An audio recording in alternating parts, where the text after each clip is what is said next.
Mark Jaggers Jr. from Louisville, Kentucky, was shot and killed while he was allegedly carjacking an undercover Louisville Metro police officer on June the 19th of 2023. Detective Matthew Hayden was inside an unmarked sedan case in a house near 22nd and Owens Streets in the city's Portland neighborhood. Jaggers, who was a resident in the area, got out of his own car, which his fiancée and children were in, before approaching the detective's vehicle. In Hayden's body cam video, Jaggers appeared to fling the door open while brandishing a gun, at which point Hayden shouted, "Police!" before firing 3 rapid shots at the 21-year-old. Jaggers was knocked backwards onto the ground, upon which Hayden stepped out of his vehicle and commanded the man to put his hands up. The officer then radioed for backup, saying someone had just tried to rob him, to which Jaggers interjected, "I wasn't going to rob you." Jaggers was given first aid before he was transported to a local hospital by paramedics. However, Jaggers succumbed to his wounds and was declared dead by doctors. At a press conference nearly 2 weeks later, Aubrey Williams, who was the lawyer representing Jaggers' family, said that officials had presented a false face and caricature of the truth to poison the minds of the public. Williams added that Jaggers was just trying to confront a suspicious tinted vehicle that had been parked behind his home. He repeatedly highlighted how Jaggers was a resident in the area and that he had gotten out of his own car, leaving his family behind. Williams further stated that if Jaggers was going to hijack the vehicle, was he going to drive off and leave his family there? He called the incident one of the most absurd situations that he'd dealt with as a lawyer. As of the latest updates, the investigation into the shooting was ongoing and the Kentucky State Police were handling it. Number 10. Kayani Phoenix. 26-year-old New York woman Kayani Phoenix was indicted before a grand jury on murder charges in connection with a brawl outside a Queens deli that led to the death of a bystander at approximately 7 a.m. on August 27th of 2022. Phoenix encountered a 27-year-old woman at a convenience store on Beach 20th Street. An argument ensued and the two women became embroiled in a physical altercation outside the store near Phoenix's parked vehicle. Several onlookers watched the women, including 59-year-old Milton Storch, who was disabled and sitting on his walker in front of the store. Phoenix and the other woman eventually stopped striking one another solely because several of the onlookers eventually intervened and separated the two women. Video surveillance footage showed Phoenix entering the driver's seat of her Honda Accord. She then moved the car in reverse and turned sharply to the right into the direction of the other woman, accelerating forward onto the sidewalk. Several people, including the woman, darted from the path of the car to avoid getting hit. However, Storch was unable to rise from his walker and he was struck. The car then stopped and accelerated in reverse, hitting another pedestrian. Phoenix subsequently sped away from the scene. Storch was taken to a hospital where he was pronounced dead. The second victim was also taken to the hospital and treated for back and hip injuries. 2 days later, Phoenix was taken into custody on charges of murder, attempted murder, and assault, all of which were second-degree felonies. She was also facing misdemeanor charges. According to the Daily Mail, the woman who'd fought with Phoenix was later identified as the sister of Phoenix's boyfriend. The sibling had blamed Phoenix for the fact that police were looking for her brother. The latest updates indicated that Phoenix was scheduled to appear in court in late 2023. She was facing 25 years behind bars. Number 9. Shawn Patrick Clark. 44-year-old Florida man Shawn Patrick Clark was arrested in Delray Beach on November 3rd of 2016 after he robbed a man within clear view of a police officer. Clark approached a 34-year-old man near 95 Northeast 1st Avenue and attacked him. The victim fell to the ground after getting struck in the back of the head. Clark then grabbed the man's cell phone before fleeing the scene.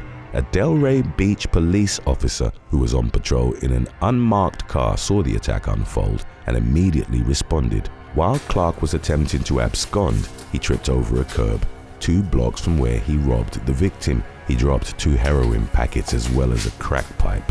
The officer caught up to him and placed him in handcuffs. Clark was facing charges of battery, robbery, possession of heroin, possession of drug equipment, and resisting arrest without violence. He was booked into the Palm Beach County Jail in lieu of $11,500 in bail. The Palm Beach Post reported about the incident, calling Clark a clumsy Delray beach robber who'd simply shown poor timing.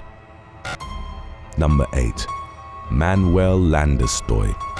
Police said a Massachusetts man had bad timing when he showed up to sell heroin at a Weymouth apartment building which detectives were already watching in a drug investigation. The incident unfolded at around 11:40 a.m. on February the 13th of 2012 when 21-year-old Raymond Brea Jr. arrived at the apartment building at 183 Front Street. At the time, the building was under surveillance by detectives. Moments later, 43-year-old Brian Hanley arrived and bought drugs from Brea just outside the building. After the sale, Hanley went to a nearby parking lot with detectives now following closely behind. Hanley entered a vehicle which was occupied by his sister, 47-year-old Lisa O'Riordan. When confronted by the officers, the pair admitted buying heroin from Brea. Hanley and O'Riordan were immediately arrested and charged with possession of heroin and conspiracy to violate the drug laws. After the arrest, the detectives returned to the building and waited for Brea to return. At approximately 3:30 p.m., a man by the name of Manuel Landestoy arrived at the scene carrying bags of heroin on his person. One of the detectives recognized the 27-year-old as a suspect in their ongoing investigation. When the detective confronted Landestoy, the man attempted to hide the drugs by swallowing them. Despite his efforts, he was still arrested and was facing several charges, including possession with intent to distribute heroin, conspiracy to violate the drug laws, and obstruction of justice, among others. Brea was also arrested on similar charges shortly after. Police Captain Richard Fuller said that it was really bad timing for Landestoy and the others. Fuller added that, on the contrary, it was good timing for law enforcement. Number 7.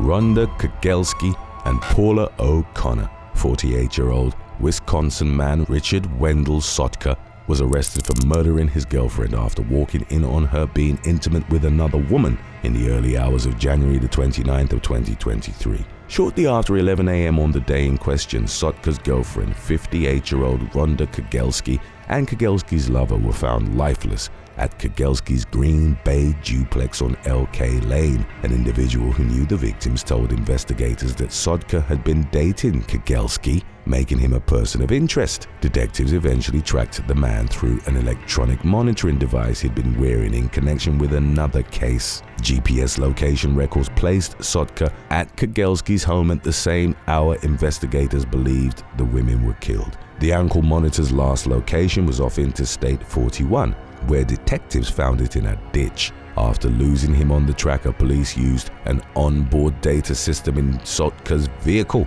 and tracked him down to Sotka, Arkansas, where he was arrested without incident and booked into the Mississippi County Detention Center. Green Bay detectives interviewed Sotka at the detention center, and he told them he'd recently moved into Kegelski's home, but he'd become jealous of his girlfriend after catching her in a tryst with the other woman, identified as Paula OConnor, aged 53. Sotka added that he'd felt humiliated by them. He further said that when Kegelski asked him to get out of the house, he just snapped. Additionally, he claimed that he was intoxicated at the time of the killings and had taken 2 Adderalls that day. Sotka spent a week in jail in Arkansas before being extradited back to Brown County, where he was facing 2 counts each of intentional homicide and bail jumping, and 1 count of criminal damage to property. His bond was subsequently set at $2,015,000. Number 6. Taxi robbery.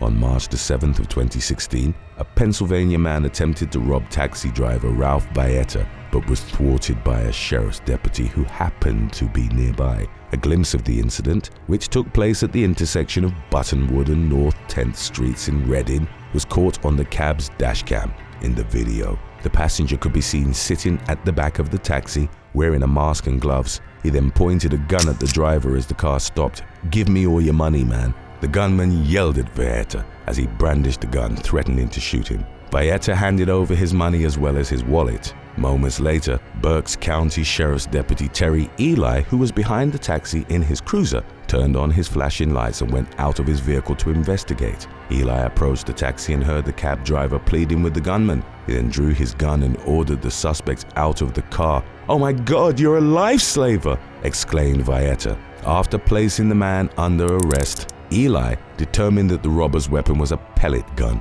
The suspect, later identified as 18-year-old Victor Martinez Herrera, was booked into jail on a robbery charge. 4 months later, Martinez Herrera pleaded guilty and received a 5 to 10-year prison sentence. He apologized in court, saying he was sorry from the bottom of his heart. The video of the incident was later posted on YouTube and was viewed at least 800,000 times. Number 5. Cody James Antonio and David Davis. In December of 2014, 19-year-old Michigan man Cody James Antonio was accused of attacking a 21-year-old man. Authorities believed that the attack stemmed from an argument regarding the victim's ex-girlfriend, whom Antonio was dating. A heated exchange between the men erupted via Facebook, which prompted Antonio to plan an attack. In the early hours of December the 16th, Antonio and a 16-year-old broke into the ex-boyfriend's Holland home, located at 401 Howard Avenue. The pair were carrying a pickaxe and a baseball bat, which they used to bludgeon the man before another resident intervened and called 911. The victim sustained non-life-threatening injuries to his head and face and was taken to the hospital. Antonio and his accomplice weren't immediately apprehended, but detectives caught up with them a day later at an apartment complex. When officers confronted Antonio, he was reportedly in the middle of attempting to alter his appearance by shaving his head. His booking photo showed him with a large bald strip running through his brown locks. He was booked at the Ottawa County Jail while his accomplice was lodged at a juvenile detention center. Both suspects faced charges of felonious assault and home invasion. Antonio was later handed a 5 to 20-year prison sentence after pleading guilty to the charges. It was unclear what penalties the other defendant received, if any. In a similar incident, which CBS News referred to as a hair-raising crime, a Connecticut man went viral in March of 2011 after he was arrested with a half-done haircut. 21-year-old David Davis was in the middle of a haircut on March the 8th when he was approached by a man. According to Davis, the man was coming up to him in an aggressive manner. Consequently, Davis grabbed a pair of scissors and slashed the man in the back before fleeing the scene. The victim was taken to an area hospital for treatment and later recovered. Shortly after the stabbing, a K-9 unit located Davis in an apartment nearby. He was charged with a first-degree assault charge to which he pleaded guilty. In April of 2011, Davis agreed to serve 4 years behind bars. Number 4. Acacia Fredman, Samara Charlatan, and Mory Noun, 3 college students in Miami, Florida, were accused of offering escort services after they replied to an undercover officer who posed as a customer. 21-year-old Mory Noun acted as a procurer for 23-year-old Acacia Fredman and Samara Charlatan, aged 19. Unbeknownst to Noun that he'd negotiated with undercover police, he then met with the officer at the Hotel Colonnade and reportedly offered Fredman and Charlatan services at $5,000 each. Noun even quoted him a higher price should the customer desire unprotected intercourse. After closing the deal, he brought the 2 girls into the room, at which point the officer signaled for police to arrest the 3 students. The trio were jailed and arraigned on a slew of charges related to the illegal services they'd offered. They were later released on bond. 6 months later, Noun accepted a plea deal and was sentenced to 2 years of house arrest and another 2 years of probation. He was required to be in a drug and alcohol rehab program. It never became clear what penalties Fredman and Charlatan received, if any. In an odd twist of events, a selfie of Fredman posting with former President Bill Clinton also surfaced in the aftermath. Number 3. Katora Denise Fiesel. 31-year-old Nevada man Marvin Simmons, who was accused of fatally shooting his girlfriend, told investigators he was upset the woman had shown up at his Las Vegas home while his children and their mother were there. Simmons had met Katora Denise Fiesel in mid-2021 and the two had an intimate relationship. At the same time, he was also in a relationship with the mother of his 2 children. Fiesel's sisters told police that on the evening of March the 7th of 2022, They and Feasel drove to Simmons' house located on Jamestown Square Avenue to bring him a pair of shoes. When the home's garage door opened, Feasel approached it. Simmons subsequently confronted Feasel, causing an argument to break out between them, during the course of which the former pushed the latter. Feasel decided to leave and started walking back to her car, at which point Simmons used a .40 caliber Smith & Wesson handgun to fire several rounds in her direction. The 28-year-old was shot once in the chest and was taken to the University Medical Center, where she was pronounced dead. Simmons was arrested shortly after and told investigators that the woman had become aggressive, causing him to be afraid for his family's safety. He was charged with murder and shooting a firearm into an occupied vehicle. Records indicated that the case was dismissed by a grand jury in April of 2022. However, it wasn't made clear how the jury reached that decision. Today's topic was requested by Cali Girl Living in Nevada 8. If you have any other topics you'd like to learn about, subscribe and let us know in the comments section below. Number 2. Drug Raid Mix-Up. In Detroit, Michigan, a brawl erupted after police raided a suspected drug house, unaware that the drug dealers were actually undercover cops. The incident occurred on the night of November the 9th of 2017, when Special Ops officials from the 11th Precinct identified drug dealers located at a home on the 19300 block of Andover Street. Unbeknownst to the Special Ops officials, the supposed dealers were actually undercover police officers from the 12th Precinct. The Special Ops officials from the 11th Precinct raided the house and held the undercover officers at gunpoint. A video of the incident, which was captured by police body cam footage, showed one officer shouting, "Don't put your hand on your gun," while another says his team has a search warrant. The situation quickly escalated into a brawl between the two precincts, with several officers sustaining minor injuries. Fortunately, no one was fatally injured. The incident sparked an internal investigation and raised concerns about the lack of communication between different police departments. In the aftermath, 2 officers were placed on restricted duties and a supervisor was removed from the Special Operations team. Detroit Police Chief James Craig said that the incident was probably one of the most embarrassing things he'd seen in his department. We will tune up our previous release about when getting stuck goes wrong right after number 1. Stick around if you'd like to watch that episode as well still. Number 1. Victoria Turner.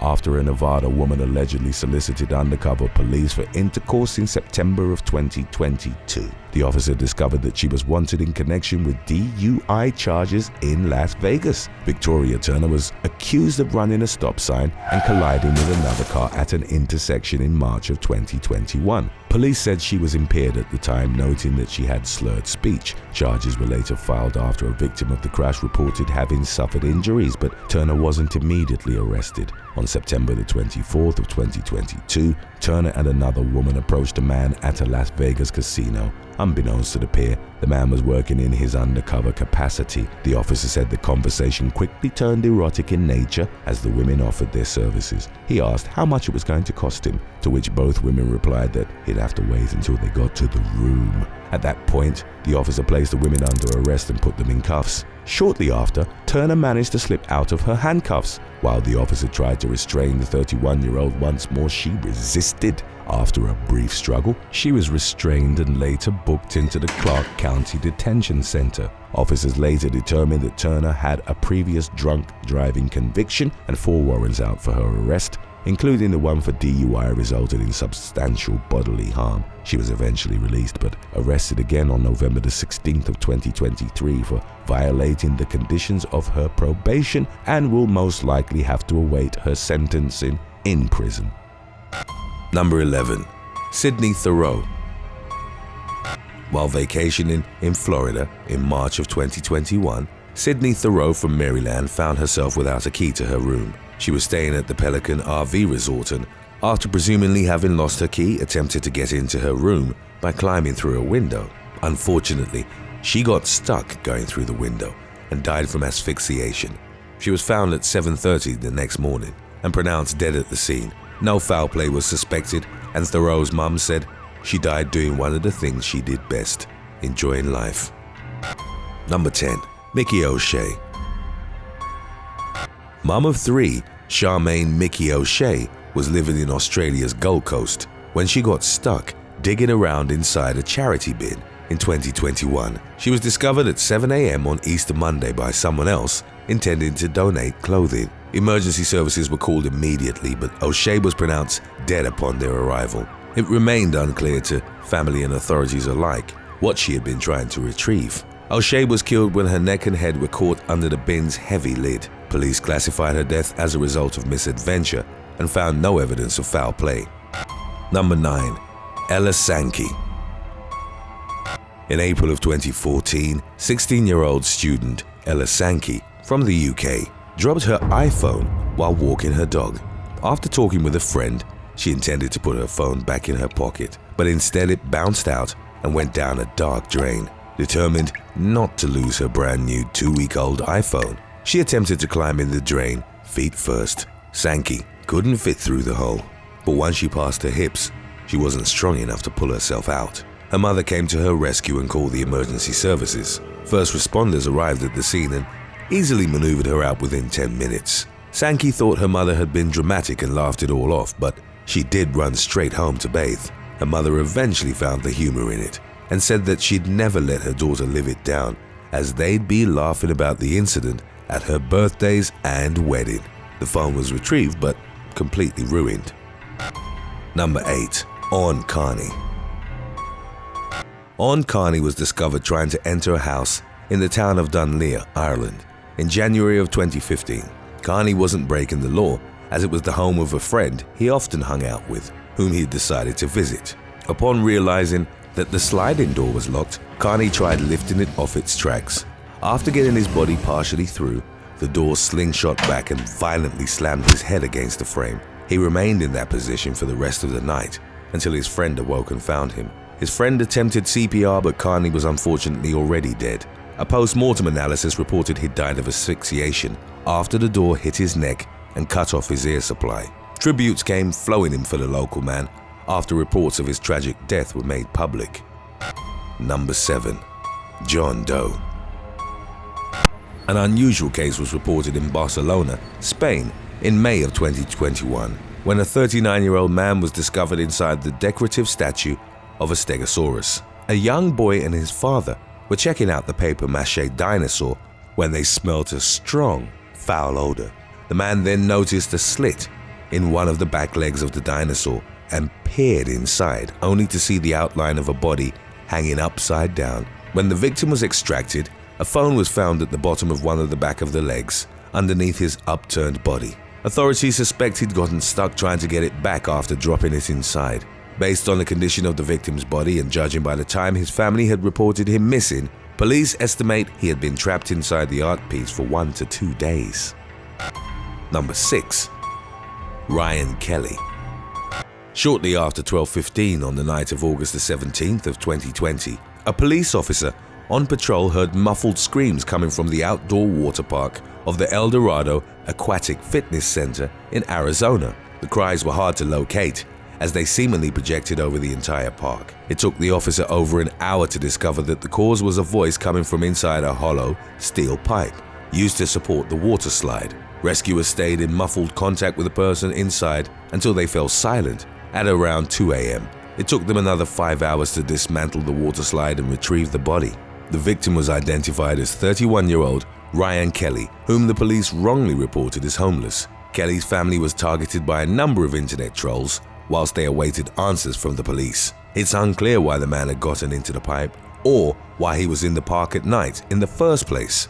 Climbing the pipe would have been a feat in and of itself, while positioning himself in it seemed intentional. Police reports say he had broken in by climbing a security fence and that he'd been on the slide and gone swimming before getting stuck.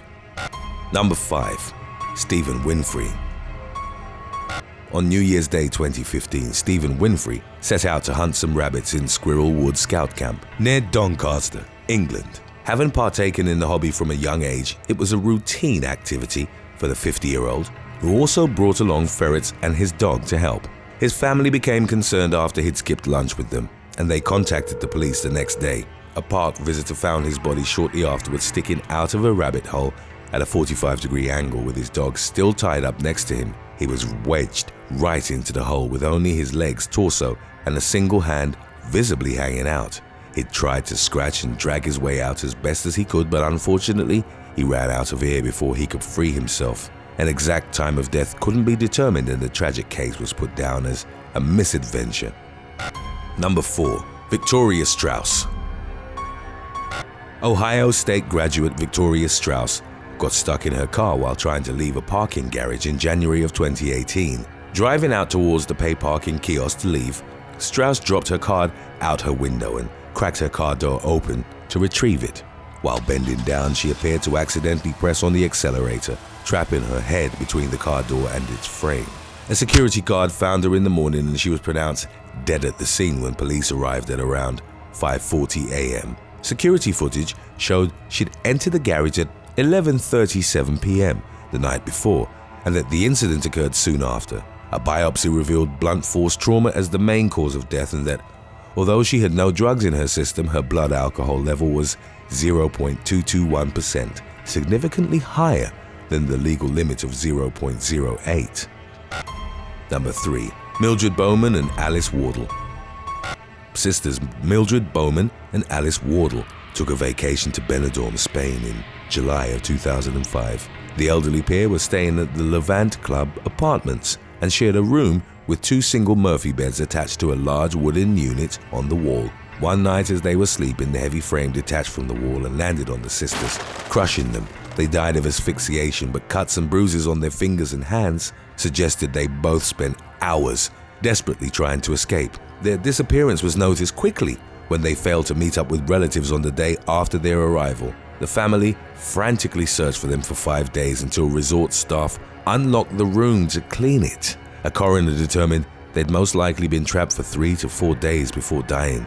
An investigation into the tragic incident found that there had been no instructions on how to set up the bed and that the screws holding the frame in place were too small for the wall plugs. Nonetheless, when the case was taken to court, the judge absolved the resort owners of any wrongdoing. Number 2. Cody Caldwell. On November the 26th of 2015, in the small town of Huron in Fresno County, California, a young man by the name of Cody Caldwell tried to burglarize a home. The 19-year-old had come up with a plan of breaking into the house through the chimney, while the homeowner was on a short holiday. What he didn't account for was whether or not he was going to fit, which he didn't. The homeowner returned the following afternoon and didn't remember hearing anything out of the ordinary until he made the decision to light a fire. Caldwell, who was left cooking in the chimney, apparently started screaming while the homeowner rushed to put the fire out. Emergency services were called and Caldwell could be heard lightly breathing and moving inside the chimney. Firefighters had to dismantle the unit to get him out, only to discover that he'd already died. The homeowner didn't recognize Caldwell, but said he'd been burglarized several times recently. The final cause of death was determined to have been smoke inhalation and burns. Number 1. John Edward Jones. Like others in his family, John Jones was a spelunking enthusiast. As a child, his father used to take him and his brother out on cave expeditions, where he'd learned to love the dark, tight depths hiding under the Earth's surface. The hobby carried over into adulthood, and in 2009, at the age of 26, John and his family made a trip to the Nutty Putty Cave in Utah to bond during the Thanksgiving holidays. The caves were renowned for their narrow passageways, and within an hour of exploring, John decided to seek out a particularly small passage he remembered from childhood called the Birth Canal. When he thought he had found it, he started inching and crawling his way down the tight, vertical passage. Then he got stuck. With no room to turn around or wiggle back out, he exhaled as much as he could, then tried sliding and squeezing forward. However, upon his next inhale, he was lodged for good. John's brother tried pulling him out by the legs, but his attempts only pinned John's arms under him. It took rescuers an hour to haul people, equipment, and supplies 400 feet into the cave where John was stuck. It was 19 hours before a pulley system, which was drilled into the walls, was ready to start slowly pulling John out with a rope. By that time, his face-down position had put tremendous stress on his body and he was having difficulties breathing. He was pulled out in slow increments, each inch bringing a glimmer of hope. Then at some point during the rescue operation, part of the wall disintegrated and the pulley fell apart, leaving John to sink back into the same spot. Rescuers tried to chip away at the rock around him, but the task was fruitless. After being stuck upside down for 28 hours, John Jones died of cardiac arrest. Even in death, John was too stuck to be moved, and a recovery mission for his body was deemed too risky. The entrance to Nutty Putty Cave was permanently sealed off with concrete soon after. Thanks for watching. Would you rather walk in on your parents doing, you know what, or lose the tip of your pinky? Let us know in the comments section below.